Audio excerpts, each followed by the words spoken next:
Assalamualaikum warahmatullahi wabarakatuh. Salam sejahtera bagi kita semua. Pada video sebelumnya saya sudah menjelaskan tentang rangkaian dari lampu rem, lampu kota dan kepala. Pada kesempatan kali ini saya akan menjelaskan tentang lampu mundur, lampu tanda belok dan lampu hazard atau darurat. Ini merupakan bagian dari sistem penerangan, sistem tanda ya. Jadi pada sistem penerangan otomotif ada lampu kota dan kepala, lampu tanda belok, lampu darurat, lampu mundur, lampu rem, serta klakson sebagai tanda. Kita mulai dari lampu mundur. Ini merupakan wiring diagram dari lampu mundur. Ini wiring diagramnya Toyota Kijang. Mungkin beda mobil, beda wiring diagram, tapi pada prinsipnya sama, yaitu terdiri dari baterai sebagai sumber tegangan, kemudian ada visible link sebagai pengaman, ada ignition switch atau kunci kontak, kemudian ada fuse, kemudian ada switch mundur, ada lampu mundur sebelah kanan, lampu mundur sebelah kiri, kemudian ke ground ya, atau masa. Pada lampu mundur ini, kalau yang di Toyota Kijang ini fuse-nya jadi satu dengan fuse wiper ya. Jadi cara kerjanya yaitu pada saat posisi transmisi pada gigi mundur, switch mundur akan terhubung ya, akan terhubung. Saat kunci kontak on, terminal B dan IG akan terhubung, sehingga arus akan mengalir dari positif baterai ke visible, kemudian ke kunci kontak, fuse, switch mundur, kemudian ke lampu mundur sebelah kanan, lampu mundur sebelah kiri, kemudian ke ground, sehingga lampu mundur akan menyala. Sebagaimana kita ketahui bahwa lampu mundur ini warnanya putih ya, warnanya putih. Ini sebagai peringatan kepada orang yang di sekitar kendaraan bahwa kendaraan tersebut akan bergerak mundur ya, bergerak mundur. Kemudian berikutnya kita akan lihat tentang lampu tanda belok dan lampu darurat atau hazard ya. Ini merupakan wiring diagram dari lampu tanda belok ya. Di sini ada baterai sebagai sumber tegangan, visible link sebagai pengaman, kemudian ada ignition switch, ada sekring di sini, fuse 15 ampere engine, 15 ampere ini ukurannya ya, ukuran sekringnya. Kemudian ada switch ya, switch atau saklar, saklar tanda belok dan darurat atau hazard ya. Kemudian ada flasher di sini. Flasher ini berfungsi untuk membuat lampu bisa berkedip ya. Jadi pada tanda belok kenapa lampunya bisa berkedip, karena di sini ada flasher ya namanya. Kemudian ada lampu tanda belok depan kiri, tanda belok belakang kiri, lampu indikator belok kiri ya. Selain itu juga ada lampu indikator belok kanan, lampu depan kanan, dan lampu belok belakang kanan. Itu merupakan bagian-bagian dari lampu tanda belok maupun darurat ya. Adapun cara kerjanya yaitu untuk lampu tanda belok ini berbeda dengan darurat atau hazard. Perbedaannya pada sumber tegangannya ya. Kalau yang tanda belok itu melewati kunci kontak terlebih dahulu. Jadi arus dari baterai harus melewati kunci kontak terlebih dahulu. Sedangkan kalau lampu darurat dia langsung dari baterai.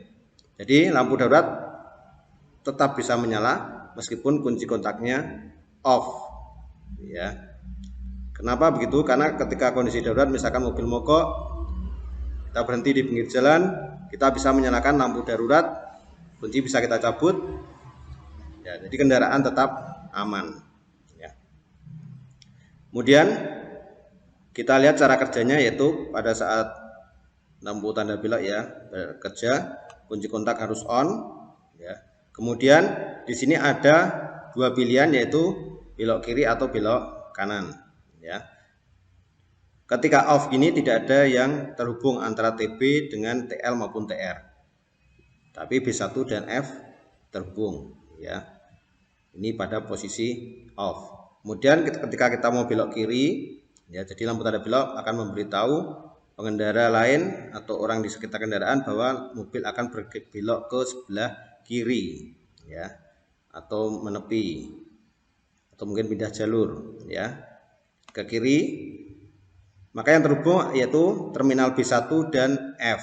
Selain itu TB dan TL juga akan terhubung. Kenapa? Arus akan mengalir dari posisi baterai ke kunci kontak, kemudian ke sekring, ke terminal B1, ke F, dari F dia masuk ke flasher, terminal X dan terminal L keluar, kemudian ke TB, ke TL, kemudian ke lampu indikator kiri, lampu belok depan maupun belakang sebelah kiri, sehingga akan menyala, ya.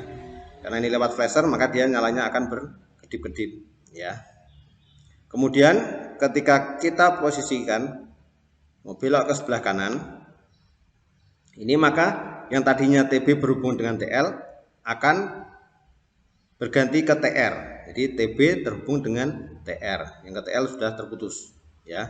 Akibatnya arus dari posisi baterai akan mengalir dari kunci kontak lewat fuse, kemudian ke B1, ke F, ke flasher, kemudian ke TB, ke TR, kemudian ke lampu tanda belok sebelah kanan depan maupun belakang, dan lampu indikator belok kanan ini ada di dashboard, ya, sehingga lampu akan menyala.